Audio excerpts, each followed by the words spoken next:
Siring sa pirmitang kamabutan, kaugmahan sa indogabos mga tugang. Siring sa nakatuudan, ako si Vic Nierva. Dangan huruton tananggad na sa halipot na pagkakataon na ini, ugmata huguton ta sa pagtukar nin mga importante sa kainteresanteng tema manungod sa satuyang sa diring tataramon. Madyan na, pagbikol kita. Anmarhay nagibuhon magbikol kita, nagbabago man ang gabos. Sa nakaaging kabtang, inot na beses tang tinukar ang mga tataramo na an inot na tanog o silaba inuurutro bilang proseso nin pagbago kan kahulugan. Halimbawa takaini ang mga minasunod, ang duman nagiging nagdududuman, ang lukso nagiging naglululukso, ang kakan nagiging nagkakakakan, ang turog nagtututurog. Naunambitan ko na kan nakaagi na ang siring na pagpahayag nin pagbabago, interesante nin hulita sa satuyang sadiring dila ang paaging ginagamita iyo ang pag-uruotro nin tanog. Interesante hulita ang simpleng proseso ta, ginigibong komplikado sa ibang tataramo na Filipino arog kan Tagalog, na ang pagpahayag halimbawa kan naglululukso sinasabi sa paagi kan, sinusubukan niyang lumundag, tulong tataramon sa tuya sa sana. Alagad garo da kita mapauntok, da ipa kita dyan nagtapos, igwa pa kita nin mga kapahayagan na nin pagtaong doon sa siring ng mga klase nin aksyon, garo bagang kinapos pa kita nin pagpahayag sa paagi nin pag-urutro, dinugangan ta pa. Halimbawa, tanganing magtaunin doon, magpahayag nin importansya kan aksyon, ang pighihihiling naging pigpaparahihiling, ang pigmamamati naging pigpaparamamati, ang pigsasasabi naging pigpaparasasabi. Ang paghiro o aksyon nangangapuda nin pagkakanigong atensyon, garubaga o hihiling nga baya tasiring na sa nakaiyan ang sa iyang ginigibo.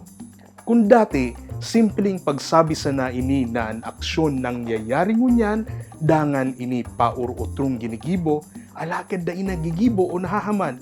Ngunyan siring paman giraray kaiyan, alagad igwa na nin pagpahayag nin mas makuring pagtaunin atensyon sa ginigibo kan sarong tawo. Tandaan, bako na sanang nag-iinom kundi nagpaparaiinom, garo bagay itong binawalan na kan doktor na mag-inom nin arak, alagad sige pananggad, sagkod na ang siring nagawi tuyawo na sa ngaran nin buhay. Nagdududulag, naging nagpaparadudulag, garo baga sinasabi na ata umunto ka na, magtunong ka na, tada ikaw makakahali. Bilang sarong paraadal nin tataramon, labi na sanaan sa kuyang pagkamuya sa karakter na ini kan sa tuyang dila. Siring sa nakaaging mga tema, balikan taan regular tang mga pakikipag-ulay sa harong, sa trabaho, sa tinampo, sa saud, sa inpaman. Noarin ta ginagamit ang aspektong inikan sa tuyang tataramon. Papaano ka ini napapalinaw o napapagayon ang satuyang pagpapahayag dangan pagkasabot. Iyan ang satuyang tema ngunyan.